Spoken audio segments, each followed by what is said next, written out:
Hi, it is 10:30 on Tuesday, April 5th, 2016, and I am at work and quickly doing this in like 5 minutes, hopefully, before I have to run away to my next meeting. It's actually like 10:22, close enough to 10:30. Anyways, I have time before my 10:30 meeting, I hope. And I am going to talk to you about things. I did say in my last video that I would talk about the Panama Papers if somebody actually asked me my opinion on it, and somebody did. So my opinion, I'm not going to be too nuanced or detailed here, but my opinion on it is that it shows how pervasive money laundering is and how interconnected the criminal element of the world is with the more law-abiding criminal element.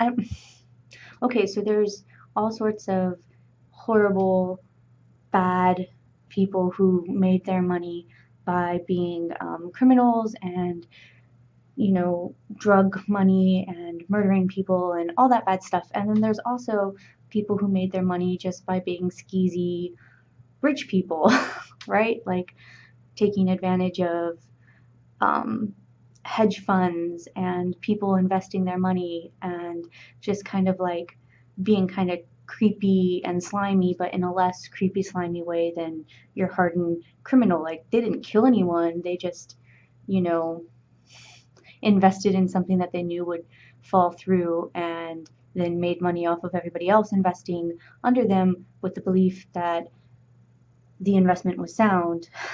You know, that's like sketch. That's criminal, that's sketch, that's bad. And then there's like the just super rich people who don't really care.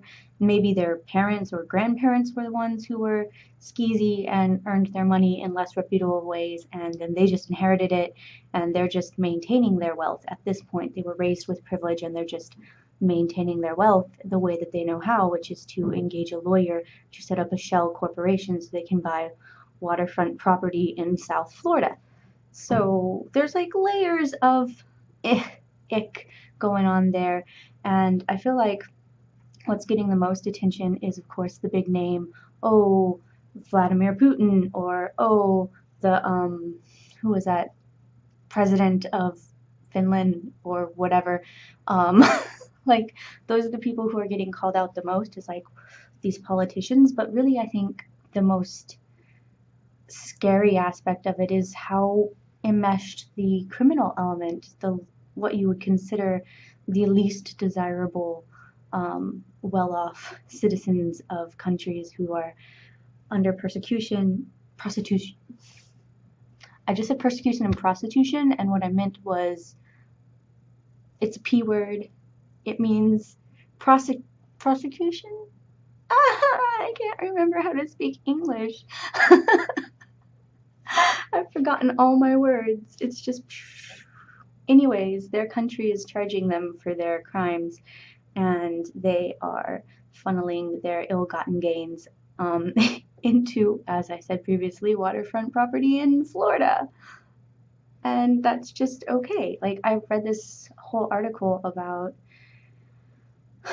this one particular, it's criminals in Brazil buying waterfront property in South Florida, which I've mentioned a couple of times.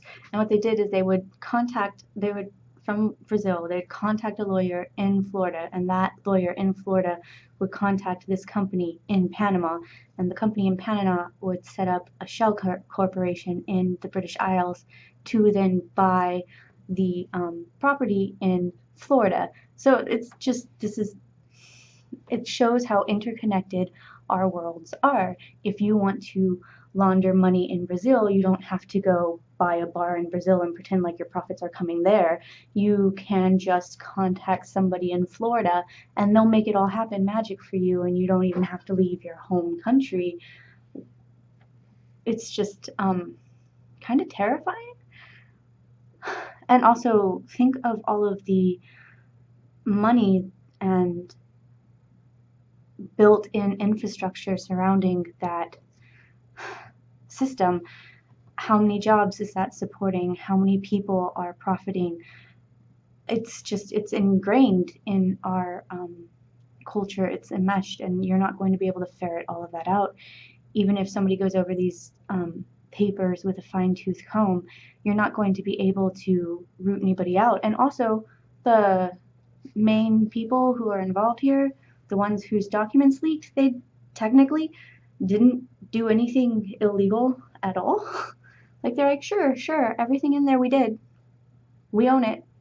Try to prosecute us, you can't. It's legal. It's 100% okay. It's 100% cool. It's kosher. You're not gonna get us into any trouble for this because it's above board, sort of. I mean, it's all dirty money, but it's above board dirty money. Ugh, anyway, it just really is frustrating and upsetting. And there's absolutely nothing that can be done about it. And I think the main thing that's going to happen is people will just wave their arms in the air and be like, this is outrageous, this shouldn't happen. And maybe a few key vulnerable politicians will like get ousted. Maybe. But otherwise, I don't think that it's actually any news, except for it details exactly how pervasive it is and how widespread and how intermeshed different nationalities are. Like, I think I'm kind of rambling. Anyways, I'm rambling, and I said I was going to do a brief recap, and it's been nearly 7 minutes of me being like, blah, fills, and forgetting how to speak English, and more fills about this situation, which is just the elite and wealthy in any society, no matter how they became the elite and wealthy, will continue to maintain the status quo however they must. And because they have money, they can influence politicians who can write laws who then make it so that you can have a tax shelter in the British Virgin Isles and nobody will care. I mean, every so often somebody might leak a ton of documents and the public in general will be like, scandal. But really nobody cares. Nobody's going to fix this problem, and in about 100 years the same issues will still be occurring because nobody cares. In like 20 years the same issues will still be occurring. Something will happen and there will be some big scandal and it will be all the same news again, and people will be like, how dare this thing be happening, the same thing that's been happening since money was invented. Yeah, so that's my thoughts on the Panama Papers. If you people watching this want to talk to me about any of my conclusions, feel free. Like I said, this is totally my opinion, and it's not a very educated opinion, I will be honest. I've only really discussed it with my Irish gentleman and read like a number of articles about it and then thought about it on my own. It's not like I have a dissertation written or something and I've gone and taken courses in the subject. It's just me processing, thinking it's a big to-do about something that is actually a major issue but won't actually ever change. And there you go. Also, do you like my bow? Isn't it cute? Wait, that's the wrong side. It's a gray bow. Because you can't see my skirt, but it's a plaid skirt and it's blue and gray and green. And it's like the same sort of tealy blue as my shirt.